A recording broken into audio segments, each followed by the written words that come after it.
क्षेत्रफल। आओ क्षेत्रफल की अवधारणा को समझने का प्रयत्न करें। क्षेत्रफल एक बंद आकृति द्वारा घेरा हुआ स्थान है। तो आओ इन दो किताबों को देखें। एक गणित की किताब है और एक कहानी की किताब। अब इन दो तस्वीरों को देखकर क्या आप बता सकते हैं कि किस किताब का क्षेत्रफल अधिक है?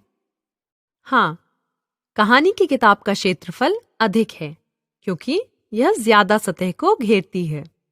अब यह कहना आसान था। क्यों? क्योंकि किताबें अलग अलग दिखती हैं। आप देखकर बता सकते हैं कि कहानी की किताब गणित की किताब से बड़ी है। लेकिन कभी-कभी यह बताना आसान नहीं हो पाता कि कौन सा बड़ा है और कौन सा छोटा। उदाहरण के लिए मान लीजिए कि घर में 2 कमरे हैं और आप आश्वस्त नहीं हैं कि दोनों में से कौन सा बड़ा है। तो आप क्या करेंगे? यह समझने के लिए आप कुछ विचारों में खोजने का प्रयत्न करेंगे कि कौन सा कमरा बड़ा है। आप क्या कर सकते हैं? आप दोनों कमरों में फर्श पर लगे पत्थरों की संख्या गिन सकते हैं और जहां भी पत्थरों की संख्या आपको ज्यादा लगे, आप जान जाएंगे कि कमरा अधिक स्थान घेरता है और इसी कारण बड़ा है। और अगर वहां पर पत्थर है ही नहीं, तब आप क्या करेंगे?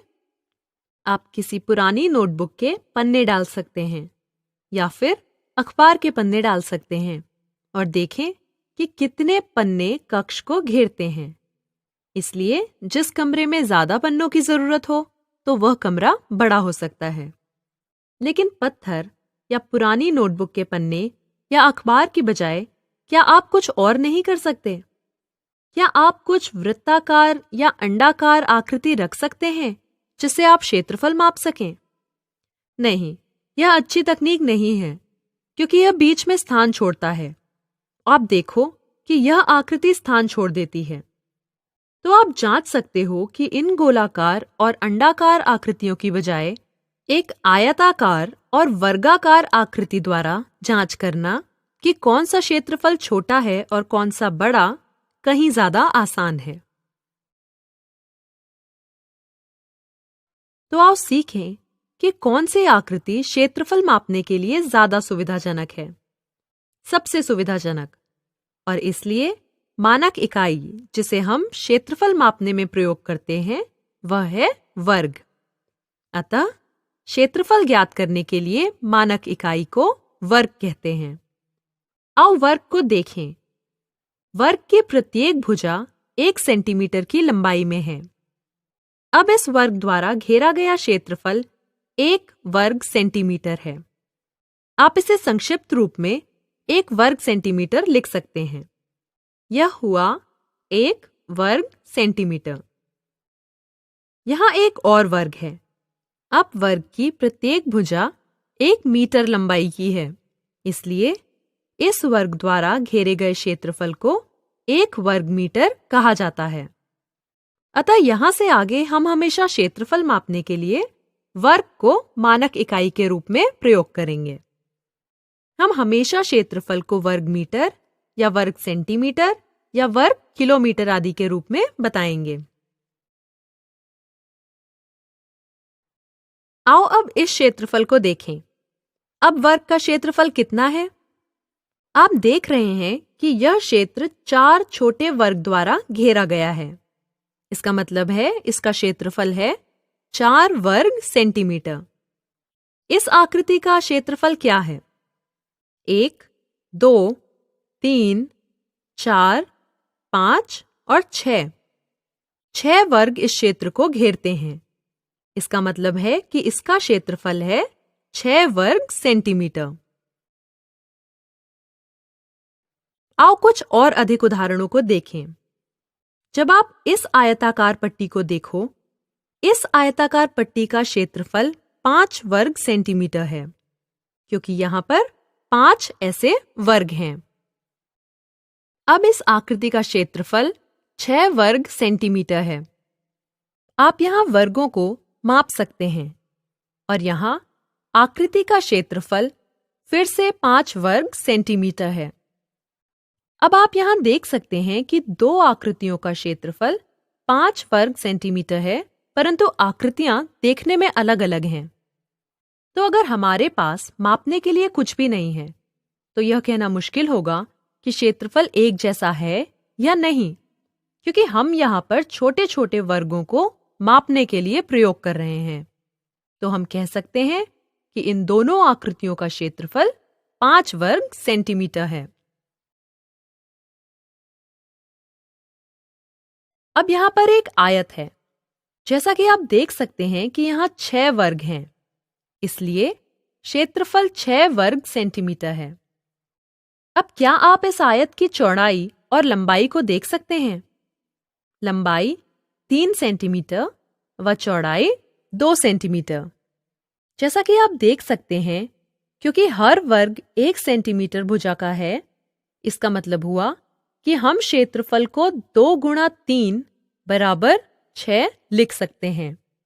अतः आयत का क्षेत्रफल है 2 सेंटीमीटर गुणा 3 सेंटीमीटर बराबर 6 वर्ग सेंटीमीटर। इस तरह मैं किसी भी आयत का क्षेत्रफल ज्ञात कर सकती हूँ। तो यहाँ से मैंने यह सीखा कि आयत का क्षेत्रफल लंबाई में चौड़ाई को गुणा करके ज्ञात किया जा सकता है, और आप इसे संक्षिप्त रूप में कह सकते हो लंबाई गुणा चौड़ाई। आओ अब इस वर्ग को देखें। इस वर्ग का क्षेत्रफल 4 वर्ग सेंटीमीटर है और बड़े वर्ग की प्रत्येक भुजा 2 सेंटीमीटर है। तो मैं इसे 2 सेंटीमीटर गुणा 2 सेंटीमीटर बराबर 4 वर्ग सेंटीमीटर लिख सकती हूँ। अतः मैं ऐसा लिख सकती हूँ कि वर्ग का क्षेत्रफल है भुजा गुणा भुजा, क्योंकि यह सभी वर्गों के लिए लागू होगा और आप इसे देख भी सकते हैं। अतः वर्ग का क्षेत्रफल है भुजा गुणा भुजा या भुजा का वर्ग। आओ कुछ और उदाहरण देखें। यहाँ पर एक आयत है जिसकी लंबाई है 8 सेंटीमीटर और चौड़ाई 3 सेंटीमीटर। तो इसका क्षेत्रफल 8 गुणा 3 बराबर 24 वर्ग सेंटीमीटर होगा। अब हर बार मुझे आयत का क्षेत्रफल ज्ञात करने के लिए एक छोटे वर्ग की जरूरत नहीं है। मैं आसानी से अपना सूत्र लंबाई गुणा चौड़ाई का प्रयोग कर सकती हूँ।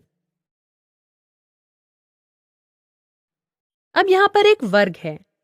वर्ग की भुजा 4 सेंटीमीटर है, तो क्षेत्रफल क्या होगा? क्षेत्रफल होगा 16 वर्ग सेंटीमीटर। एक बार फिर से मैं छोटे वर्गों को नहीं रखूंगी, मुझे सिर्फ अपने सूत्र का इस्तेमाल करने की जरूरत है।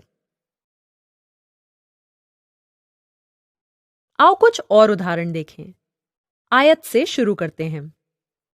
लंबाई 9 है और चौड़ाई 7, तो क्षेत्रफल होगा 63।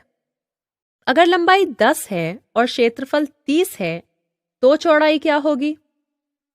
30 भाग 10, जो कि 3 होगा, क्योंकि 10 बार 3 30 होते हैं। इसका मतलब है कि चौड़ाई 3 होनी चाहिए। अगर मुझे लंबाई पता नहीं है और मुझे यह पता है कि चौड़ाई 4 है, तो क्षेत्रफल होगा 48। तो लंबाई क्या होगी? 12 बार 4 48 होते हैं।